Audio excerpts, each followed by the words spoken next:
Development के, उसमें जो पहला था कल जैसा, कई बच्चों ने बताया इन्फेंसी क्या होता है। इन्फेंसी में मैं आपकी चीजें मैंने कल क्लियर की थी, और ये भी बताया था कि एक छोटा बच्चा होता है वो बिल्कुल एक ब्लैंक होता है, ठीक है। अब वो उन चीजों को कैसे देखता है, कैसे समझता है, कैसे उसे कंज्यूम करता है, कैसे उनसे ऑब्जर्व होता है, ये सारी चीजें आपकी फर्स्ट एज ग्रुप में जो बर्थ टू 2 इयर्स तक होती है, जिसको हम इन्फेंसी एज बोलते हैं। दूसरी आपकी जो आती है वो होती है चाइल्डहुड एज, ठीक है। तो चाइल्डहुड एज में उन्होंने बताया कि the childhood age begins from the 3rd years and and by the end of 12 year. मतलब आपकी जो चाइल्डहुड एज होती है वो 3 वर्ष से शुरू होकर ये कब तक जाती है, ये 12 इयर्स तक जाती है, मतलब जब तक आप 12 साल के पूरे नहीं हो जाते। At this stage the children are able to have enough control of their muscle. जो आपकी ये चाइल्डहुड एज होती है, at this stage the children are able, जो चिल्ड्रंस होते हैं, जो बच्चे होते हैं, हैव टू एबल, वो सक्षम होते हैं, मतलब उनका कंट्रोल होता है ऑन देयर मसल्स, अपनी मसल्स पे। क्योंकि इस टाइम से, इसके बाद के टाइम से, जैसे ही आपकी चाइल्डहुड एज खत्म होती है और जैसे ही आप टीन एज पे कदम रखते हैं, तो आपका बिहेवियरल, फिजिकल सारे चेंजेस आपके होने शुरू हो जाते हैं। Their development become a very fast during the first 3 years and later on to 12th year their development। जो आपका डेवलपमेंट होता है ये 3 वर्ष से तेजी से शुरू होकर 12 वर्ष तक बहुत तेज रहता है। At this stage, children spend the most of their time to playing। इस उम्र में ज्यादातर बच्चों का टाइम खेलने में जाता है। आपने देखा होगा कि इस एज में जिसने ग्राउंड लेवल पे या जो फिजिकली ज्यादा एफर्ट करते हैं वो ज्यादा स्ट्रांग होते हैं, क्योंकि ये जो एज होती है इसमें आपका कंट्रोल आपकी मसल्स पर होता है, ठीक है। तो जो डेवलपमेंट होगा वो भी इसी एज पे ही होगा, क्योंकि आप फिजिकल एक्टिविटी में ज्यादा इन्वॉल्व होते हैं। जो लोग 3 to 12 इयर्स तक फिजिकल एक्टिविटी में इन्वॉल्व नहीं होते, उनका फिजिक और उनकी स्ट्रेंथ प्लस उनका इम्यूनिटी, वो तीन चीजें अलग स्टैंडर्ड पे होती। लेकिन जो फिजिकली इन्वॉल्व रहते हैं उनका स्टैंडर्ड अलग होता है। Their neuromuscular coordination become efficient enough. और जो इनका न्यूरोमस्कुलर सिस्टम होता है, या आप कह लीजिए जो इनकी इफिशियंसी होती है, वो पूरी तरह से कंप्लीट हो चुकी होती है। एट दिस स्टेज, बेटा जिसका भी फोन है प्लीज अपना फोन जो है साइलेंट मोड पे रखिए, वाइब्रेट ना हो बीच बीच में। एट दिस स्टेज, इस टाइम पर concentration power of the children is increase. इस उम्र में जो बच्चे का कंसंट्रेशन पावर होता है वो काफी ज्यादा बढ़ता है, but they can't concentrate from the long time. लेकिन वो एक लंबे समय तक कॉन्सेंट्रेट नहीं कर पाते। कॉन्सेंट्रेशन पावर तो बढ़ता है लेकिन वो एक लंबे समय तक उसे कॉन्सेंट्रेट नहीं कर पाते। There thinking ability increase in a faster rate. उनकी जो सोचने की शक्ति होती है, जो उनकी क्षमता होती है, वो काफी तेज रफ्तार से बढ़ती है। Their power of the memory, logic, thinking and the decision making increase remarkably। इनकी जो पावर ऑफ मेमोरी होती है, मतलब 3 to 12 इयर्स तक जो आपकी मेमोरी होती है वो बहुत अच्छी होती है। लॉजिक आपके अंदर, लॉजिकल, जैसे बहुत से बच्चे होते हैं ना कि लॉजिकल व्यू पे बहुत अच्छी बात करते हैं, तो इस उम्र में लॉजिकल व्यू पे आप काफी बात करते हैं। आपकी थिंकिंग, सोचने की क्षमता, और आपकी डिसीजन मेकिंग, और जो आपकी डिसीजन, किसी चीज का निर्णय लेने की क्षमता काफी तेजी से बढ़ती है। Till the end of this stage, जब ये उम्र समाप्त हो रही होती, यानी 12 वर्ष की उम्र जब समाप्त हो रही होती है, they learn to control their emotion. वो अपने इमोशंस पर कंट्रोल करना सीखते हैं। Emotionally they become stable and the optimistic. Emotionally they have a stable, इनके स्वभाव में स्थिरता आने लगती है। जैसे जैसे उम्र बढ़ती है, मतलब आपकी जैसे 3 to 12 ईयर में आप पहुंचे, तो जो लास्ट का ईयर होता है, इस उम्र में आप इमोशनली चीजों को सीखने लगते हैं, क्योंकि ज्यादातर आपका विकास पूर्णतया हो चुका होता है। बहुत सारी आप चीजें सीख चुके होते हैं, बहुत सारी चीजें आप सीखना चाहते हैं, आपकी मेमोरी इंक्रीज हो रही है, आपके अंदर निर्णय लेने की क्षमता बढ़ रही है। ये सारी चीज से आप पूर्ण रूप से जान चुके होते हैं। लेकिन जो लास्ट ईयर होता है, जो 12 इयर्स का एक वो मेजर होता है, उसमें आप इमोशन, मतलब आपका जो हाव है, भाव है, आपके अंदर किस तरह की बातें करनी है, ये सारी चीजें भी आप सीखने लगते हैं। ठीक है। ये बुक के अकॉर्डिंग यदि देखा जाता है, तो बुक का जो एक मेजरमेंट होता है, ये सर्वे के अकॉर्डिंग चलता है। लेकिन हर इंसान की जो बॉडी का एक कल्चर होता है, या जो बॉडी की डेफिनेशन होती है, वो अलग अलग होती है। हो सकता है कोई इंसान 10 साल की उम्र में भी सीख ले, हो सकता है कोई इंसान 11 वर्ष की उम्र में सीख ले, 12 वर्ष की उम्र में सीख ले, या कोई इंसान हो सकता है 14 या 15 वर्ष की उम्र तक उस चीज को सीखता है। तो ऐसे केसेस होते हैं। लेकिन जो एक सर्वे कह रहे हैं, उन सर्वे के अकॉर्डिंग 3 to 12 ईयर्स को ही रखा गया है। तो इस चीज को आप बिल्कुल दिमाग में, मतलब ये ना बिल्कुल बैठा ले कि नहीं, ऐसा जो बुक में है वो ऐसा ही हो सकता है। ये जो बुक की बातें हैं वो ठीक है अपनी जगह पे। लेकिन यदि आप प्रैक्टिकल लाइफ में जाते हैं, तो प्रैक्टिकल लाइफ में जिस तरह से लोगों का लाइफ स्टाइल चेंज हो रहा है, जिस तरह से लोगों का खान पान बदल रहा है, जिस तरह से हमारी फिजिकल एक्टिविटी बदल रही है, उस तरह से हमारा माइंड का डेवलपमेंट भी चेंज हो रहा है। क्योंकि पहले के जो सर्वे थे, या जो पहले का हमारा लाइफ स्टाइल था, वो बिल्कुल डिफरेंट था। जो एक प्रैक्टिकल बात है वो मैं आपको बता रहा हूँ। पहले हम लोग ज्यादातर अपना टाइम ग्राउंड पे व्यतीत करते थे। बच्चे ग्राउंड पे खेलना ज्यादा पसंद करते थे, फिजिकल एक्टिविटी करना ज्यादा पसंद करते थे। जो हमारा खान पान होता था, उसमें स्पाइसेस और जंक फूड नहीं होता था। लेकिन आज क्या है, आज हम लोग के खाने में स्पाइसेस ज्यादा है, जंक फूड ज्यादा है, फास्ट फूड ज्यादा है। हम फिजिकल एक्टिविटी करना नहीं चाहते, या ये कह लीजिए कि हमारे पास फिजिकल एक्टिविटी का टाइम नहीं है। पहले लोगों के घर बड़े होते थे, आसपास का खुला मैदान होता था। आज वो सारी चीजें गायब हो चुकी हैं। लोग जो है बिल्कुल छोटे छोटे घरों पे रहते हैं। ओपन स्पेस नहीं है, ओपन प्लेसेस नहीं है जहां पर बच्चे खेल सकें। तो फिजिकली जब आप ज्यादा एक्टिविटी नहीं करते हैं और आप घर पे रहना पसंद करते हैं, तो जो आपका माइंड का डेवलपमेंट होता है, वो सीमित दायरे पे होता है। They also learn to control their behaviour. और वे अपने बिहेवियर में, मतलब आपका जो व्यवहार है, आचरण है, उस पे भी आपका कंट्रोल आने लगता है। In childhood, they do not like any question to their self-esteem and self-respect. आपको कोई भी क्वेश्चनिंग नहीं पसंद होती, मतलब इस उम्र में आपको बिल्कुल पसंद नहीं होता कोई भी आपके आत्मसम्मान को ठेस पहुंचाए। ड्यूरिंग दिस स्टेज, इस उम्र में social qualities develop in every quickly. आपके अंदर सोशल क्वालिटीज भी बहुत तेजी से डेवलप होती हैं। जिस तरह से आपके माँ बाप आपको मोल्ड करेंगे कि बेटा देखिए, आपके बड़े हैं, इनको आपको रिस्पेक्ट देनी है, ये आपके छोटे हैं, इनको आपको प्यार करना है, स्नेह देना है। तो ये सारी चीजें आपके अंदर सोशल वैल्यूज काफी तेजी से बढ़ती हैं। They like to play with the children of their age. इस उम्र के बच्चे अपने सह उम्र के, मतलब यदि आप 10 to 12 ईयर्स में हैं, तो आप 10 to 12 ईयर्स के बच्चों के साथ ही खेलना पसंद करते हैं। They are able to adjust their behavior in the society।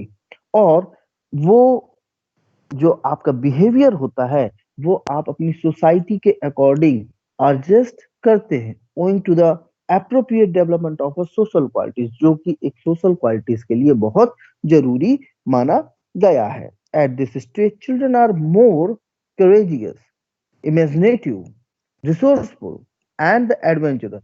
इस उम्र में जो बच्चे होते हैं, क्योंकि ये आपकी उम्र ही ऐसी होती है, क्योंकि ये आपकी लर्निंग एज होती है, तो इस लर्निंग एज में आप बहुत ज्यादा करेजियस होते हैं, साहसी होते हैं। जैसे बहुत से लोग हैं, या हम ही लोग थे अपनी टाइम पे, तो हम लोग बिल्कुल डरते नहीं थे। जो भी खेल खेलना है तो खेल लिया, उसका रिजल्ट क्या होगा उस बारे में ज्यादा नहीं सोचते थे। तो आपके अंदर इमेजिनेशन पावर बहुत ज्यादा बढ़ रही होती है।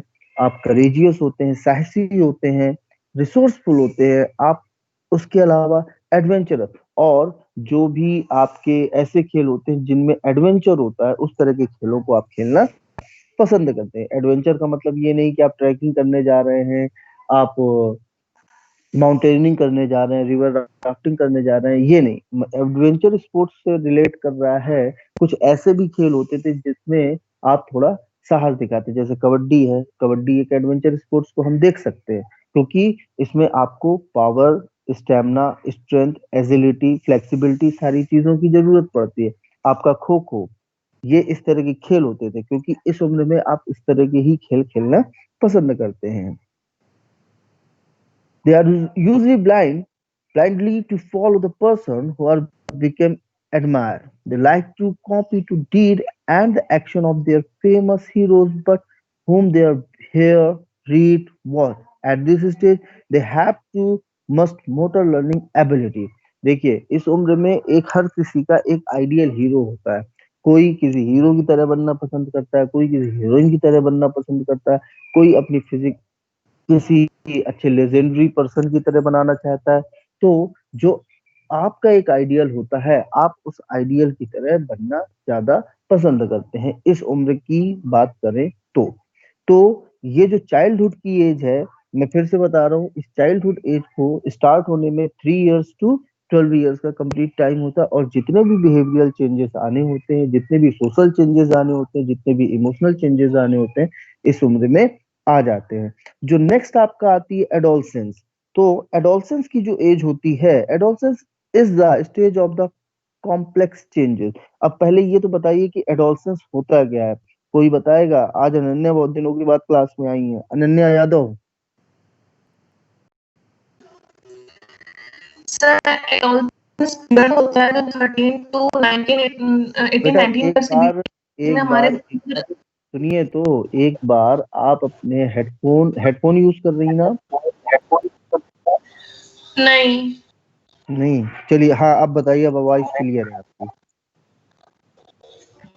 सर एडोलसेंस पीरियड होता है हमारा, वो मीन्स 13 टू 18 19 ईयर्स के बीच में होता है, जिसमें बहुत सारे हमारे इमोशनल चेंजेस होते हैं, फिजिकल चेंजेस होते हैं हम्म, और डेवलपमेंट और ग्रोथ भी होता है, अच्छा, नहीं फीलिंग्स सही है, आती हैं, बिल्कुल सही है, मैच्योरिटी बिल्कुल आती सही। है वेरी गुड। अच्छा, और रितिका हम अपोजिट सेक्स के अट्रैक्ट भी होते हैं। बायो में पढ़ा था मैंने। ओके, रितिका, बस यही। रितिका तिवारी।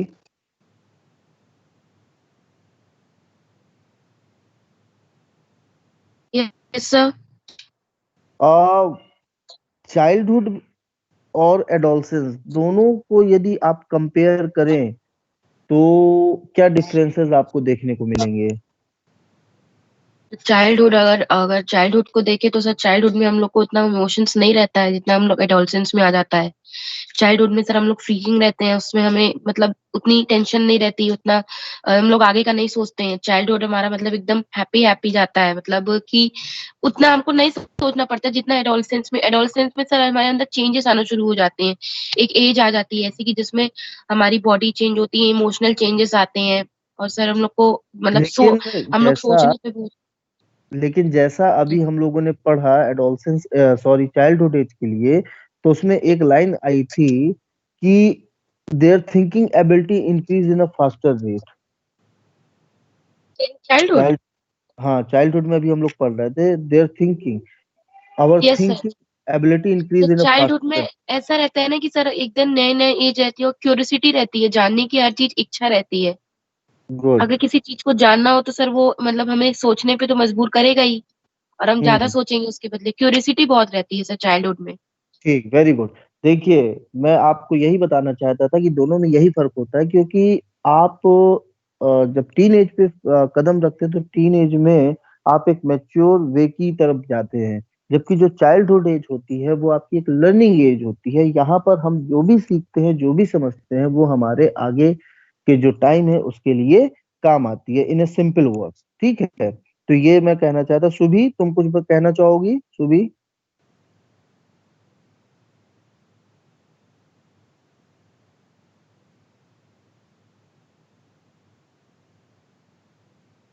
आई थिंक सुबह तक हमारी आवाज नहीं पहुंची है। कोई नहीं। तो अब हम लोग एडोलसेंस की बात करते हैं। Adolescence is the stage of the complex changes which begins the after childhood and the end before the adulthood, generally it is supposed that the adolescence stage begins from 13 years and the remain till 19 years.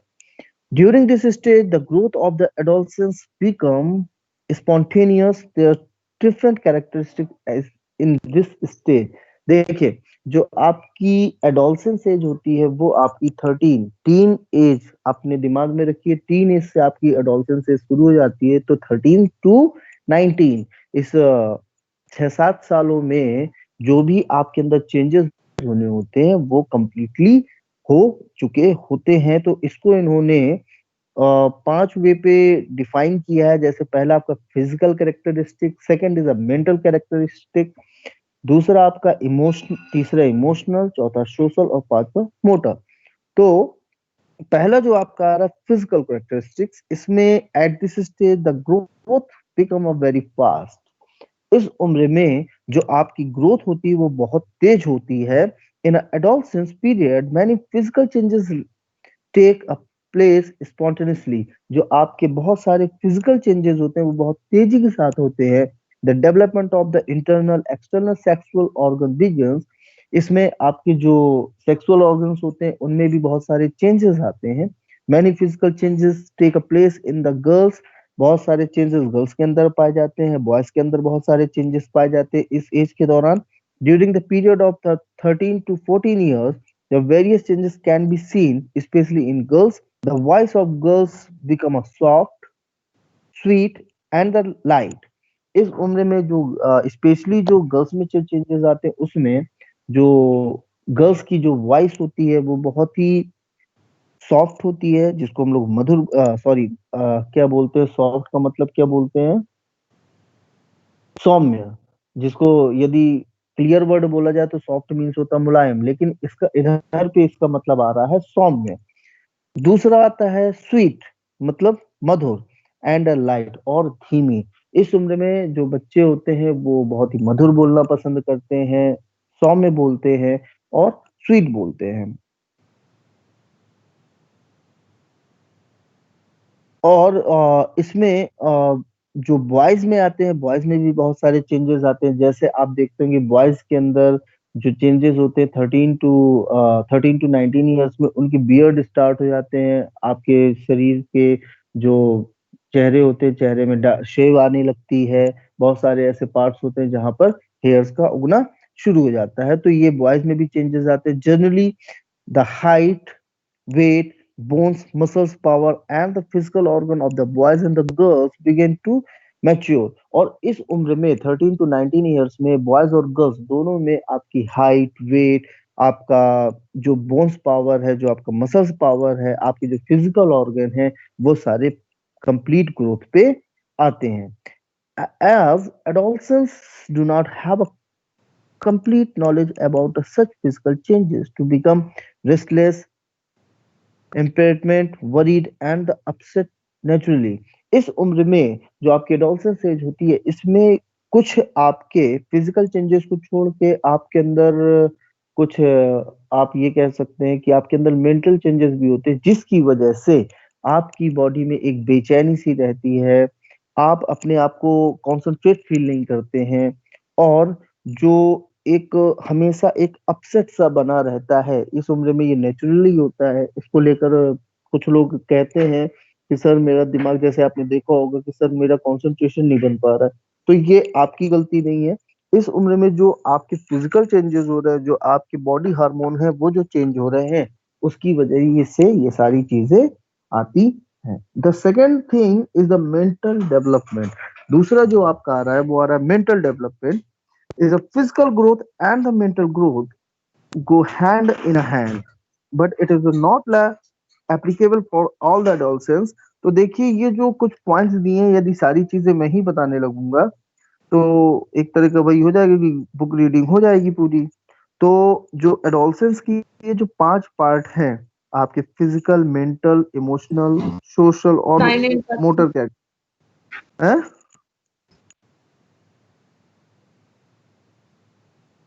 तो ये जो 5 आपके point दिए हुए हैं इनको आपको खुद पढ़ना है और फिर जब इसमें कोई आपको प्रॉब्लम हो तो आप मेरे से बताएंगे। अब हम लोग इसमें इन्होंने एक अलग से एक पार्ट दिया एडोलसेंस का, यदि न्यू बुक में होगा तो ठीक है, नहीं तो उसको मैं छोड़ दूंगा।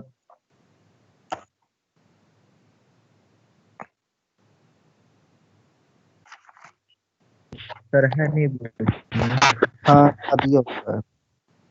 तो उसके बाद इन्होंने adolescence problems and there management, adolescence की प्रॉब्लम के बारे में और उसके मैनेजमेंट के बारे में बताया है। तो उसको भी आज ही खत्म करते हैं। The word adolescence is derived from the Latin word adolescere with the means to grow to maturity। Means जो एडोलसेंस वर्ड है वो आपके लैटिन वर्ड से बना है, और इसका मीन्स होता है ग्रो टू मैच्योरिटी, मतलब बढ़ना, Sir, किसकी your तरफ voice is बढ़ना। not audible. बेटा मेरी वॉइस तो बिल्कुल साफ आ रही है। एक सर मिनट। रुक रुक के आ रही है। हाँ हो सकता है माइक का प्रॉब्लम हो, क्योंकि पता नहीं क्या हुआ है जब से मैंने सर क्लियर आ रही है। नहीं पता नहीं फिर भी, लेकिन बेटा कुछ तो प्रॉब्लम है, क्योंकि जब से मैंने अपडेट किया है सिस्टम को तब से मेरा वॉल्यूम का बटन काम करना बंद कर दिया है, बाकी चीजों में So now काम it's कर। clear.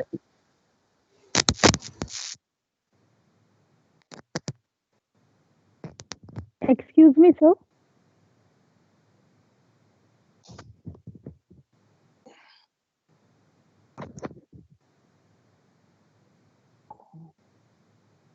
ओके, इस वाले में क्लियर आ रही है। Yes Yes, sir, sir, now it's clear. Okay पहले भी क्लियर आ रही थी मुझे। ओके। नहीं क्लास के बाद पियेंगे भाभी।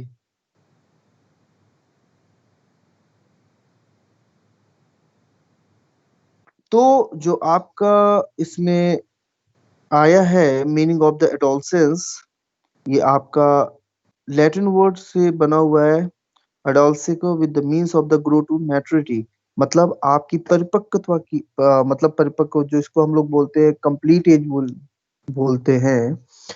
अब इसको क्या बोला जाए, कोई जो हिंदी में थोड़ा सा महारत रखता हो यार, कुछ बताओ यार इसके बारे में हमें भी।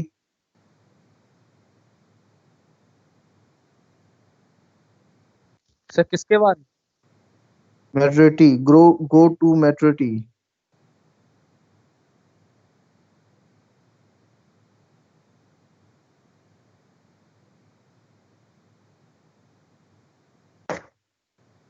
तो मैं बुक में देखता हूँ सर क्या लिखा है। अरे अनुराग यादव भी क्लास में है क्या?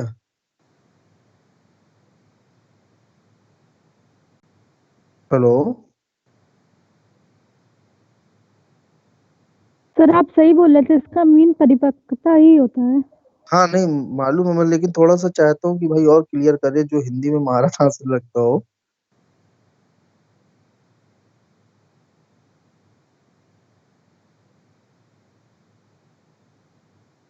चलिए खैर कोई नहीं। अनुराग जी नमस्ते भैया, राम राम, बड़े दिनों बाद आप आए यादव जी, खुशी सर हुई जी आपको राधे राधे। देखकर। आए भैया, बोल रहे राधे राधे। कुछ कह रहे हैं क्या? सर वो राधे राधे बोल रहा है आपसे। अच्छा राधे राधे राधे बोल, भैया राधे राधे।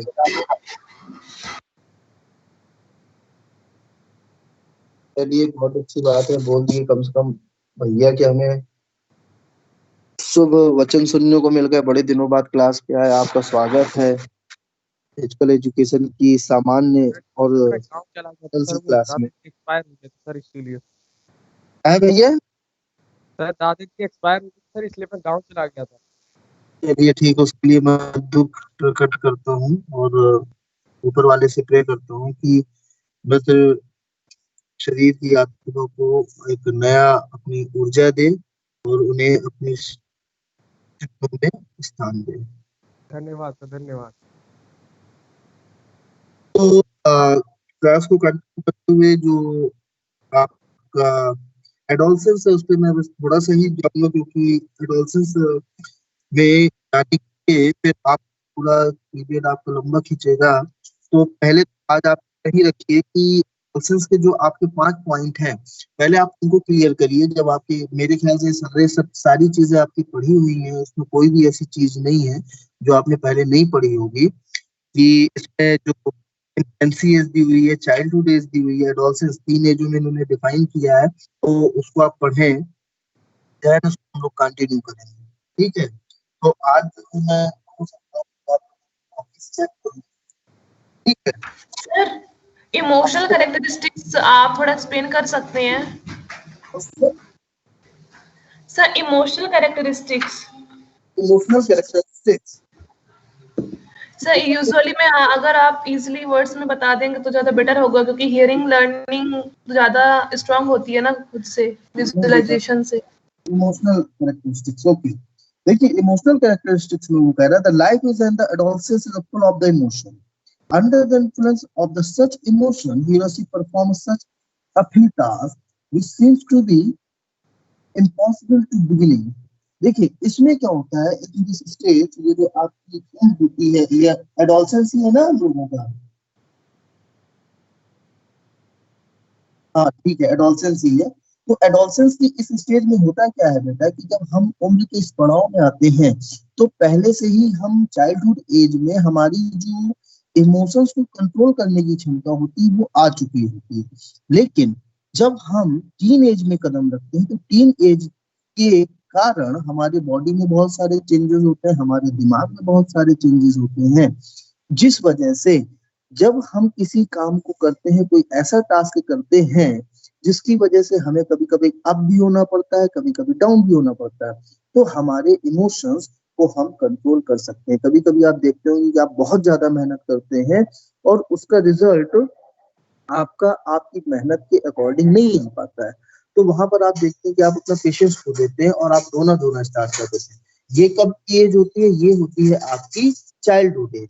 लेकिन जब आप नेक्स्ट स्टेज में आते हैं, जब आप एडोलसेंस में आते हैं, तो वहां पर आप ये सीख लेते हैं कि नहीं, हमें अपने इमोशंस को कंट्रोल में रखना है, और यदि मेरे से कहीं पर कोई कमी रह गई है तो उसको किस तरह से ठीक करना है, कहाँ पर हमको अपने इमोशंस को कंट्रोल करना है, वो हम लोग सीखते हैं। जैसे आपने देखा होगा इमोशंस में कि कुछ जगह पर हमको ये नहीं मालूम। लेकिन सर,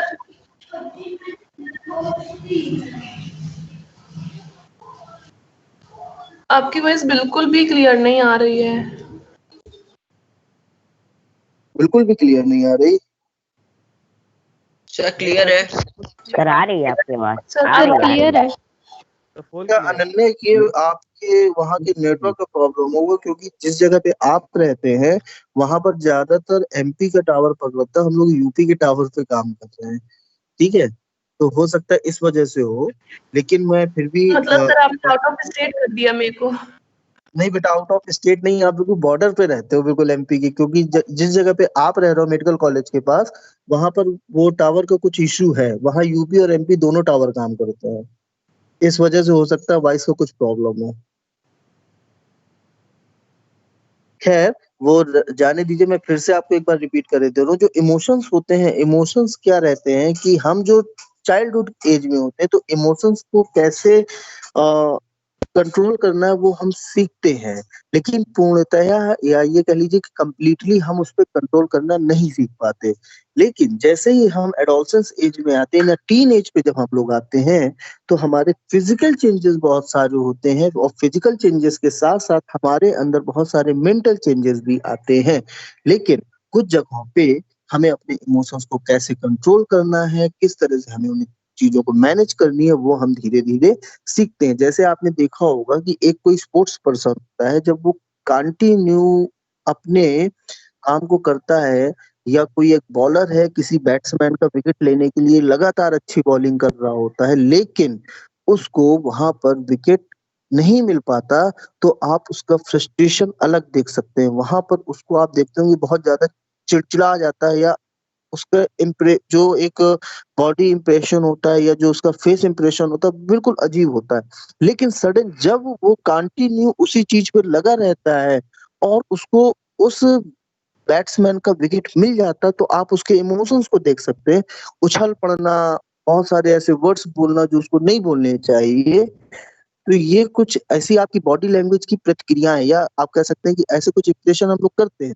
तो वही कहने का मतलब है कि इस उम्र में जब हम पहुंचते हैं तो हमें इन पे कंट्रोल करने की क्षमता हमारी और ज्यादा बढ़ने लगती है, क्योंकि हम लोग अपनी लाइफ में बहुत सारे अप एंड डाउन्स देखते हैं, बहुत सारे उतार चढ़ाव देखते हैं, जिसकी वजह से ऐसा होता है। और थोड़ा सा ये है कि अभी जब इसको हम लोग और क्लियर करेंगे तो इमोशनल जो आपका ये है कैरेक्टरिस्टिक, वो आपको और क्लियर हो जाएगा, क्योंकि टाइम भी ज्यादा हो रहा है और दूसरे टीचर भी अब 10 मिनट बाद क्लास पे आएंगे और आपको भी थोड़ा रेस्ट चाहिए, तो इसको हम यहीं पर खत्म कर रहे हैं। हाँ, लेकिन मैं आपको एक वो बता रहा हूँ कि आज आपकी हो सकता है, मैं कॉपी स्टार्ट करूँ चेक करना या जो भी है, लेकिन मैं आपको आंसर शीट के कुछ क्वेश्चंस हैं, उसके मैं आंसर आपको क्लियर कर दे रहा हूँ, तो आपको भी कंप्लीटली पता चल जाएगा कि आपके कितने सही हैं कितने गलत हैं। ठीक है, तो इसमें जो आपका पहला क्वेश्चन है, आप अपने दिमाग में बैठा लीजिए, मैं दोबारा रिपीट नहीं करूंगा। जो आपका पहला आंसर है उसका पहला आंसर है फास्ट एक्सक्यूज मी सर। हाँ बेटा। सर अभी एडोलसेंस की सबने एज बताई थी सर, 15 ईयर से 20 ईयर, बट सर WHO के अकॉर्डिंग, वर्ल्ड हेल्थ ऑर्गेनाइजेशन के अकॉर्डिंग तो ये एज सर 10 to 19 ईयर्स है। है बेटा, सर वर्ल्ड हेल्थ ऑर्गेनाइजेशन के 10 अकॉर्डिंग। to 19 years तक, वो आप सही कह यस। रहे हो। देखिए, तो सर कौन सी एज? मैंने अभी एक चीज आपको पहले भी बताई थी ना कि बेटा देखिए, हमारी बॉडी और जो हमारा आजकल लाइफ स्टाइल चल रहा है वो बिल्कुल अलग तरह का है। ठीक है, जो सर्वेज होते हैं, जो सर्वे होते हैं, उनकी एक अलग डेफिनेशन होती है और WHO की एक अलग डेफिनेशन होती है।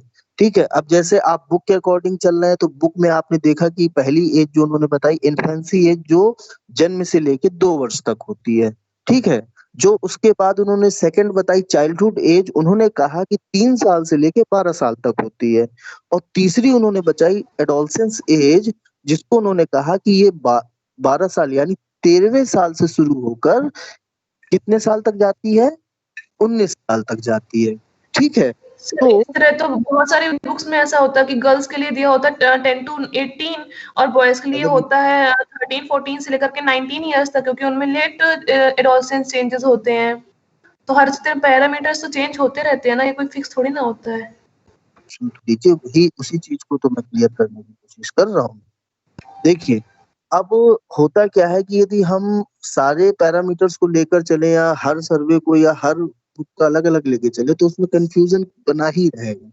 लेकिन यदि हम प्रैक्टिकल वे पे बात करते हैं और जैसे बुक की लैंग्वेज कह रही है, यदि हम उसको लेकर बात करते हैं तो इसको अभी हम थोड़ी देर के लिए सही मानते हैं, क्योंकि जो ज्यादातर जो चेंजेस आते हैं वो आपके टीन एज में ही आते हैं।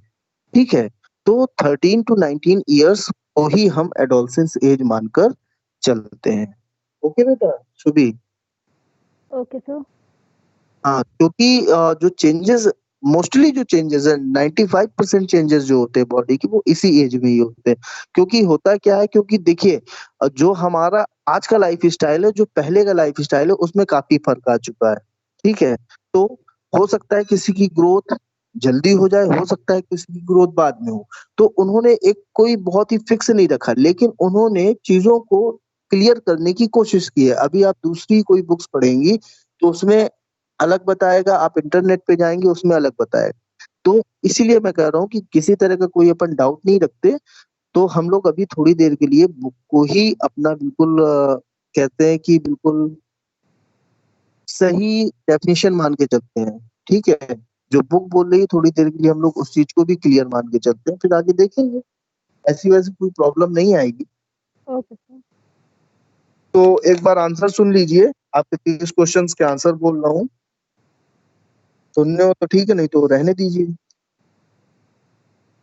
सर याद नहीं है क्वेश्चंस, रहने दीजिए ना, ठीक है, रहने ही सीधे देते हैं। वो बता दीजिए। ठीक है, नो सीधे सर मार्क्स आप बताइए। बता दीजिए सर।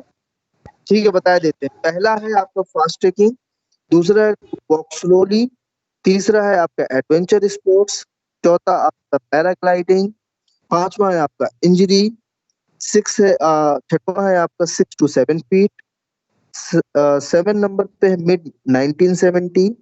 8वां none of these. 9 आपका ऑल ऑफ एबव। 10 आपका 16। सर 6 का बी ऑप्शन होगा 7 फीट। तो बुक में यही क्या गिवन वो है। उसको देख लेंगे क्योंकि Yes, अभी sir, जो मेरे 7 पास, feet है उसमें करेक्टली।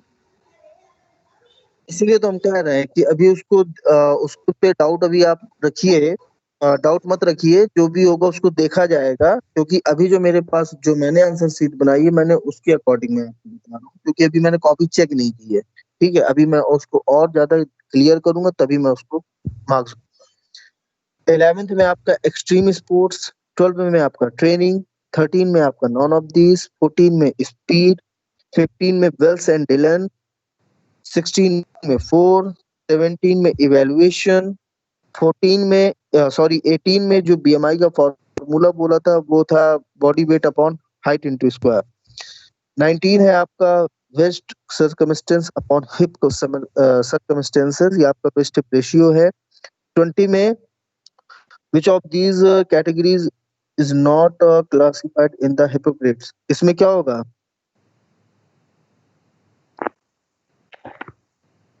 एस्थेनिक। सर क्वेश्चंस क्या? Which of the following categories is not classified by Hippocrates? Sir option तो बताइए। ऑप्शन बतानी पड़ेंगी। बता यस सर। रहे हैं ऑप्शन? जी बिल्कुल बता रहे हैं, 1 मिनट रुक जाइए। ऑप्शन है आपका सैंग्विन, प्लेगमेटिक, एस्थेनिक और क्लोरेरिक। क्लोरेरिक सर। ठीक है सर धन्यवाद। एस्थेनिक, क्योंकि उसने कहा था नॉट क्लासिफाइड। हाँ ठीक है बेटा, हमें तो 1 नंबर खा गया तुम अपने खुद ही। उसके बाद सर कौन 21 सा ऑप्शन है? एस्थेनिक। उसके यस बाद सर सही 21, है। फिर उसके बाद 21 में टेस्ट। 22 में थर्ड है आपका the capacity and the will to rally man to women as a common purpose. उसके बाद है 23rd में 26.12 kg पर मीटर स्क्वायर।